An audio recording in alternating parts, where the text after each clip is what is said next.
So, I'm seeing a wild story. I don't know much about it, but just on the surface, I think we may want to tap into this because it's a lot of foul stuff that goes on in the football world, you know? And this is why I'm glad the athletes are being paid in college now, because they just been doing what they want with these kids. At least they're being compensated for it, and that's the least that can happen because it's a very dangerous sport, man. I play football. I'm pretty sure many of my viewers play football, and as we are getting older, you know, we thinking about our kids and if it's worth the risk. Now, this situation says that this player named Greg Brooks Jr., he's suing LSU, and the reason being is because he passed out during practice, and soon after he began vomiting, and the LSU athletic trainer allegedly diagnosed him with vertigo and gave him the green light to return to practice, despite continuing to experience symptoms daily. He did an interview with I think Good Morning America. Let's tap in and see what's up with this one. I'm gonna keep it on a small screen. The final edit may just have a still image. You may just hear the audio, but let's get to this, man.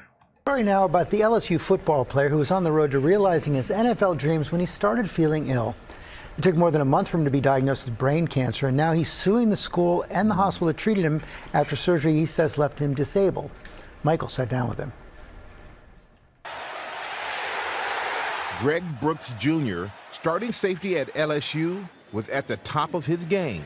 He was captain of the football team, starting 13 of 14 games he played. By many accounts, he was a prospect for the NFL. Damn. I feel like this year is great. We have a better bond throughout the team, and I feel like it's going to be good.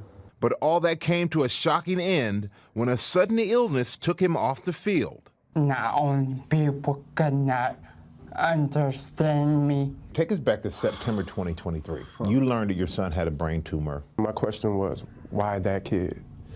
Everything that we want our young men to be, this kid signified that. It was August of 2023. The newly selected team captain said he began feeling dizzy, had a headache, and was nauseous during practice. In a lawsuit he has since filed against Louisiana State University and Our Lady of the Lake Medical Center for negligence, Greg alleges he passed out and then began to vomit minutes later in front of his coaches and athletic trainers. He says he was told by the athletic trainer he had vertigo and was cleared to return to practice.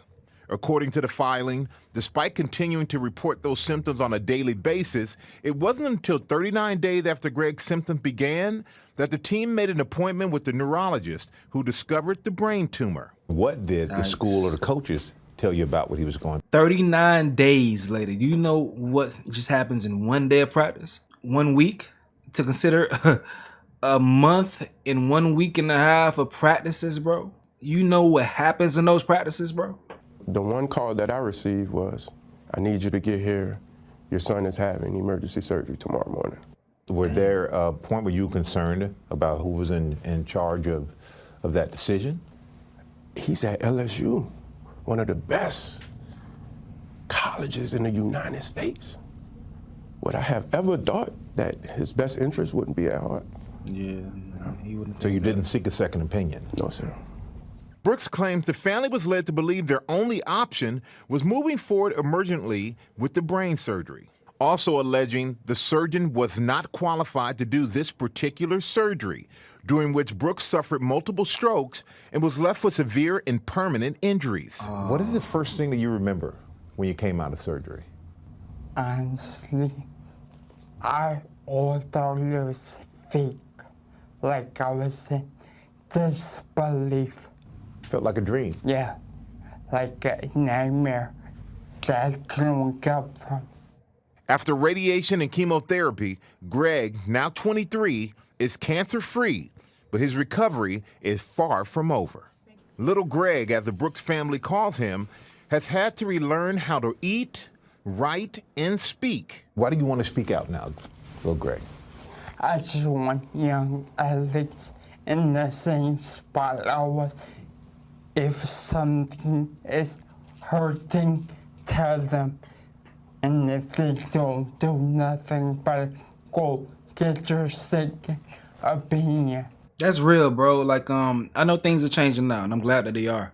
But the football culture, started playing football at 6 years old. So I was such a dumb little kid, bro. I was a dumb little jit, dog. First time I had a big collision, the coaches told me to shake it off. My stupid ass just shaking my head, like, you know, trying to shake off the, you know, the wear and tear of the hit, you feel me? But I'm just saying that to say, like, the culture of football is trying to learn how to deal with pain and injuries and playing through it. And if you don't play through it, you're soft. And then you hear about the next man up mentality. So it makes you want to play through injuries, don't want to tell your coaches, things of that sort.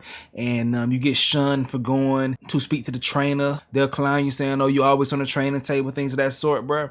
And with it being such a dangerous and violent sport, bro, that's the energy you get. But I'm glad things are changing now from what I'm seeing. It's a lot softer, I ain't gonna lie. It's not as fun to watch the game as it was before, but these are people's family members, dog, out here entertaining us, and we just want them to get in car accidents, essentially, over and over again, dog.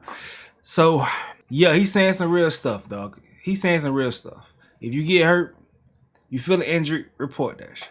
Make sure you clear, get a second opinion, figure that shit out, dog. Because if I would known that, I wouldn't be the way I am right now. The disease is not the issue. This is the aftermath of injury from surgery.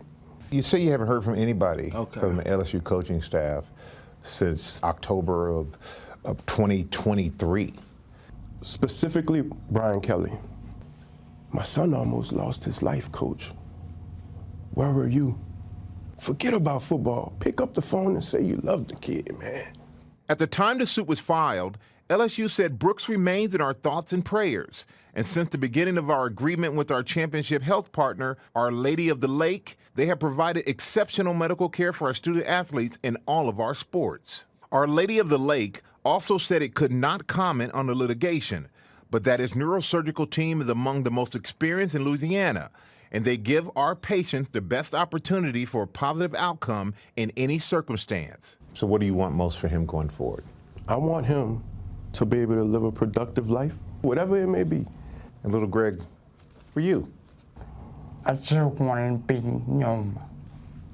Now, instead of following his father's footsteps into the NFL, Greg Jr. has daily speech and occupational therapy. He's also had an outpouring of love and support from friends and family. And my daughter Isabella, who was also diagnosed with medulloblastoma, the same rare tumor as little Greg, just a month after him. What was your reaction when you saw her story? And I said, God, my heart went out to you, man. My heart went out to you. And when I seen her come and I seen her walk, I said, that's how my son probably should be. But I knew where he was at that point. He wasn't speaking, he was responding, he wasn't doing anything. I was torn, I was. Somebody at least knows what I went through. We use her for advice, what to do next. He was like a very athletic young man, and just seeing him, he obviously didn't go into his surgery thinking he would end up the way he did. And I'm very fortunate that mine went so well. He just had to work so hard just to make a little progress, and it's frustrating, but it's like very inspiring. He's my biggest inspiration, I think. For the last year, Greg Jr. and Isabella have been there for each other despite never having met until now. Come on in, baby girl. Wow, that's fucking Greg, Isabella, Greg, and Greg. Hi. I want you to know from our family how proud we are of you. Thank you. It takes a strong person to do that. We're looking at one too.